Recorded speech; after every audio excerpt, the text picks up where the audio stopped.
네, 안녕하세요. 주님의 마음을 받는 중요한 시간 주마중입니다. 우리가 하나님의 은혜를 받아가는 데 있어서 또 그 반대에 있는 사단은 너무 그것을 배아파하고 아쉬워하고 싫어합니다. 그래서 사단은 계속 우리와 하나님과의 관계를 멀리하기 위한 작전을 씁니다. 가장 먼저는 하나님과 관계를 끊게 하기 위한 작전을 쓰는데요. 우리가 그것을 믿음으로 또 잘 이겨나가면 또 사단은 그 다음 단계로 하나님을 오해하게 합니다. 그래서 잘못된 정보를 통해서 주님은 이런 거를 좋아하실 거야, 이런 거를 싫어하실 거야 라는 생각을 주입해서 다른 방향으로 가게 해서 결국은 주님과 멀어지게 만드는 것이 사단의 공작 가운데 하나가 아닌가 생각해 보게 됩니다. 그것을 이겨낼 수 있는 또 오늘 귀한 말씀이 있습니다. 이 말씀이 오늘 우리에게 주시는 주님의 마음이고 말씀이라고 생각합니다. 같이 읽겠습니다.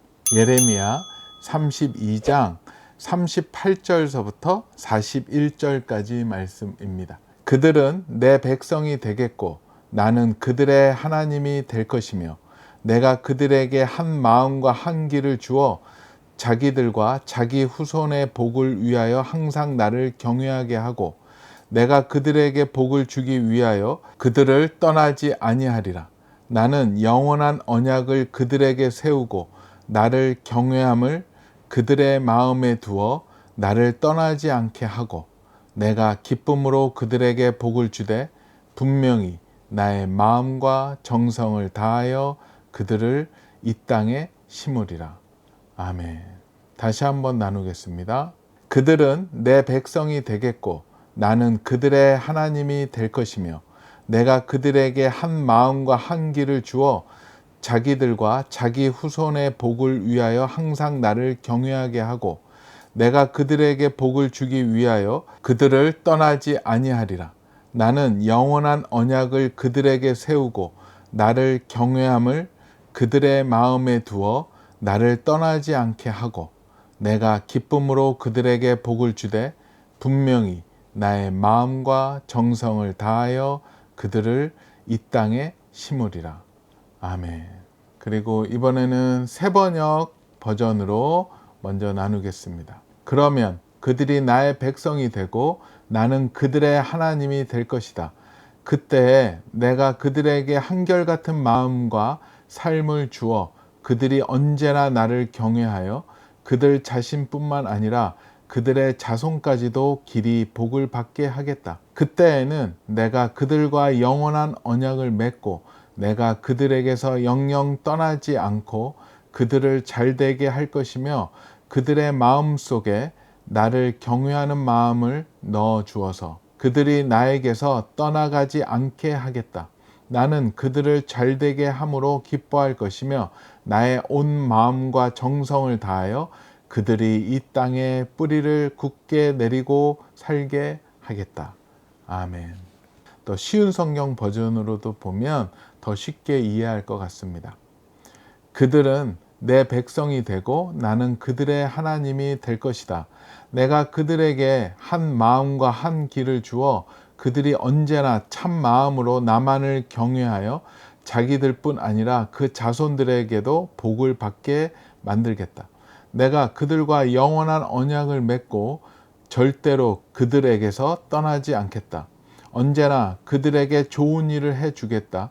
그들에게 나를 존경하는 마음을 주어서 절대로 나를 떠나지 않게 하겠다.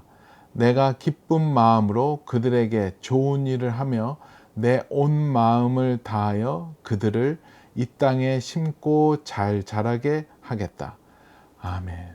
오늘 이 말씀, 이 귀한 약속의 말씀과 함께 같이 보면 좋은 또 글이 있어서 함께 나눕니다. 환영합니다, 성령님 이라는 제목으로 헤븐리 터치 미니스트리의 송기철 장로님이 또 지으신 책입니다. 우리가 알아야 할 성령님에 대한 모든 것과 하나님 자녀의 삶의 그 모든 영역에 대해서 아주 알기 쉽고 정확하게 정리를 해 놓았습니다. 이 책을 보시면 성령님과 깊어지는 시간이 될 줄로 믿고요. 또 이 책과 더불어서 30일 동안 환영합니다 성령님 챌린지를 준비했습니다. 30일 동안 매일 저녁 9시에 손장로님이 유튜브를 통해서 이 책의 한과 한과를 조금씩 설명하고 또 같이 기도하는 시간을 가지려고 합니다. 함께 기도하고 함께 나누면 정말로 귀한 시간이 되지 않을까 생각을 합니다. 오늘 읽을 글의 제목은요, 하나님의 마음을 가장 아프게 하는 일.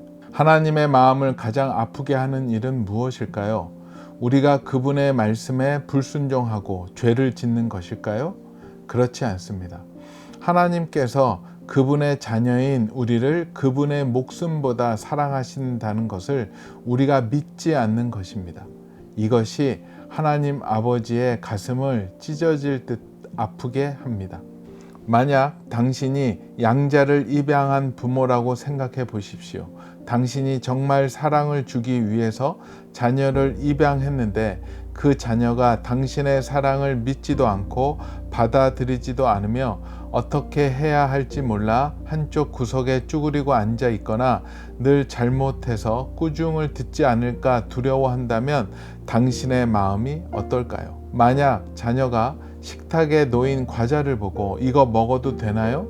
이거 먹으려면 제가 어떤 착한 일을 해야 할까요? 라고 묻는다면 당신의 사랑을 누리지 못하고 죄짓지 않고 벌받지 않기 위해 안절부절 못하고 있다면 당신은 어떤 마음이 들 것 같은가요? 내가 이렇게 하면 부모님이 기분 나빠하실지 않을까?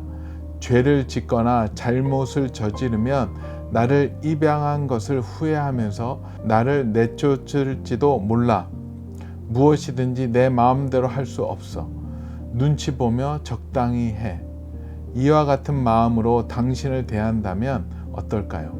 당신이 무엇을 해주기만 하면 고맙습니다. 감사합니다. 더 잘하겠습니다. 최선을 다해서 순종하겠습니다. 그렇게 말한다면 당신은 정말 기쁠까요? 나의 모든 것을 나누기 위해서, 사랑을 나누기 위해서, 세상에서 가장 사랑받는 자로 만들기 위해서, 자신이 원하는 것을 다 해주고 싶어서 입양한 자녀인데도 불구하고 그 자녀가 이런 반응을 보인다면 당신의 마음이 찢어지지 않을까요? 이런 반응은 입양된 자녀로서 아버지 또는 어머니라고 부르기는 하지만 부모님을 사랑하지도 않고 좋아하지도 않는 것입니다. 혹시 우리의 모습이 이와 같지 않나요? 하나님과 자신의 관계를 생각해 보십시오. 우리는 하나님 아버지를 위해서 최선을 다해 살지만 그분을 사랑하지도 좋아하지도 즐거워하지도 않습니다. 단지 입양된 것만으로 감사하고 혹시나 쫓겨나지 않을까 노심초사하며 은혜가 끊어지면 죽기 때문에 최선을 다해 신앙생활을 하는 것입니다. 그런데 하나님께서 그렇게 살라고 우리를 자녀 삼으신 것일까요? 우리가 계속해서 그런 삶을 살기를 원하실까요? 우리는 그리스도 안에서 하나님의 사랑을 누리지 않고 거짓 자아로 하나님의 사랑을 판단하고 있습니다. 거듭나 하나님의 자녀가 된 우리는 구원받기 전과 태생과 신분이 다름에도 불구하고 그분의 사랑을 누릴 줄도, 그분을 즐거워할 줄도, 자랑할 줄도 모릅니다. 하나님 아버지께서는 애타는 마음으로 그분의 자녀인 우리가 그분의 무조건적인 사랑을 누림으로써 그분을 좋아하고 사랑하며 즐거워하고 자랑하기를 원하십니다. 복종은 분리됨을 전제하기 때문에 하나님의 사랑은 절대로 복종을 요구하지 않습니다. 그분의 사랑은 우리가 그분과 하나가 되는 것입니다. 그분은 우리가 의탁과 순종을 통해 그분을 나타내기를 원하십니다. 아멘. 글을 보면서 저 자신을 많이 뒤돌아본 것 같습니다. 예전에 저의 모습이 딱 그런 모습이었던 것 같아요. 세상의 논리로 무장된 그 삶을 살았던 저에게는 하나님의 은혜, 하나님의 복음이 그렇게 쉽게 안 들어오더라고요. 은혜는 하지도 않고 공짜로 얻는 것이 은혜인데 세상에서 살다 봤더니 그게 참 받아들이기가 쉽지 않았어요. 사단은 끊임없이 공작하고 역사합니다. 주님과 멀어지게 하고 뭔가 주님 앞에 들어올 때 자격 요건을 자꾸만 들이댑니다. 그 율법 안에서 자유로울 사람이 어디 있겠습니까? 네가 오늘 많이 기도했니? 성경을 많이 봤니? 물론 기도를 해야 되고 성경을 봐야 되지만 그것을 못했고 안 봤다고 해서 우리가 주님 앞에 나가지 못하는 건 절대 아닙니다. 예전에 그 연말에 보면 우리가 이제 1년을 마무리하잖아요. 그러면서 1년 동안 무슨 일을 했는지 정리하게 되었습니다. 정리를 해봤더니 나름대로 일을 많이 한 것 같더라고요. 좋은 성과도 난 것 같았고. 그래서 나름 뿌듯했어요. 그러면서 기도할 때 좀 주님께 의시됐던 것 같아요. 어때요, 주님? 이제 마음에 드세요? 많은 일 했죠? 이러면서 주님께 교만하게. 그런데 그런 기도를 할 때 주님이 이런 말씀을 주셨어요. 이사야서 1장 11절서부터 13절 말씀이 생각나게 하시더라고요. 여호와께서 말씀하시되 너희의 무수한 재물이 내게 무엇이 유익하뇨? 나는 순양의 번제와 살찐 짐승의 기름에 배불렀고 나는 숫송아지나 어린 양이나 숫염소의 피를 기뻐하지 아니하노라. 너희가 내 앞에 보이러 오니 이것을 누가 너희에게 요구하였느냐? 내 마당만 밟을 뿐이니라. 헛된 재물을 다시 가져오지 말라. 분향은 내가 가증히 여기는 바요. 월삭과 안식일과 대회로 모이는 것도 그러하니 성회와 아울러 악을 행하는 것을 내가 견디지 못하겠노라. 저는 이 말씀 딱 받으면서 너무 충격을 받았어요. 저는 뭔가 칭찬받을 줄 알고 갔더니 주님은 이런 마음을 주시더라고요. 정말로 두려운 마음이잖아요. 우리가 아무리 뭔가 해드려도 주님이 그것을 기쁘게 받으시지 않으신다는 것. 저를 두렵게 했습니다. 충격이었고요. 주님은 성과, 업적을 원하시는 것이 아니라 나의 진심, 나의 마음을 더 원하신다는 것. 주님은 나를 조건으로, 나를 사랑하신 것이 아니라 자녀이기에 사랑하는 것이지, 그것을 깨닫는 순간 많이 회개하게 되었어요. 저는 이 원리를 깨달은 후부터 많은 것이 변하기 시작을 했어요. 주님은 한없이 받아주고 용서해주고 기다려주시는 사랑의 아버지임을 다시 깨닫게 되었죠. 오직 그분을 기뻐하고 그분을 사랑하고 그분 안에서 우리가 누리는 것, 마음껏 누리는 것이 그분이 가장 원하시는 것을 알게 되었습니다. 시편 37편 4절에 이 말씀 있잖아요. 또 여호와를 기뻐하라. 그가 내 마음의 소원을 내게 이루어 주시리로다. 주님을 기뻐할 때 아버지이시기 때문에 기뻐하는 자녀에게 더 많은 것을 부어주신다라는 것. 그래요. 우리 주마중 식구들은 어떠세요? 주님을 사랑하고 기뻐하고 주님의 그 은혜를 누릴 때 우리에게는 새로운 길이 열리고 그것을 통해서 하나님이 원하시는 길을 아마 찾아갈 수 있지 않을까 생각이 듭니다. 우리 말씀 한번 더 보겠습니다. 그들은 내 백성이 되겠고 나는 그들의 하나님이 될 것이며 내가 그들에게 한 마음과 한 길을 주어 자기들과 자기 후손의 복을 위하여 항상 나를 경외하게 하고 내가 그들에게 복을 주기 위하여 그들을 떠나지 아니하리라.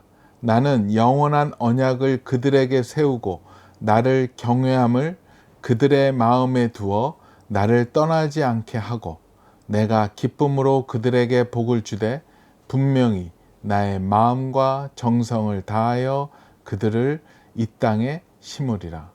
아멘. 네, 같이 기도하겠습니다.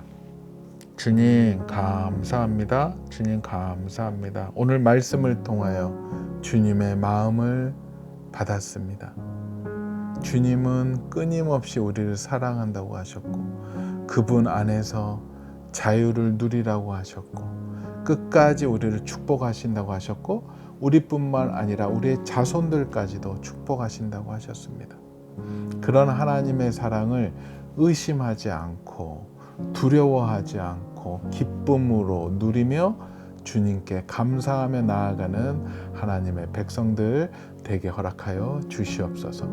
감사하오며 거룩하신 예수 그리스도의 이름으로 기도합니다. 아멘. 그래요. 우리 주님의 사랑은 우리가 누려야 되고요. 감사해야 됩니다. 사단은 끊임없이 주님을 오해하게 하고 잘못 알게 합니다.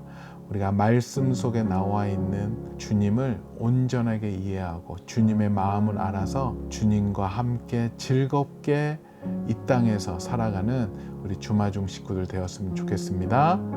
오늘도 블레싱.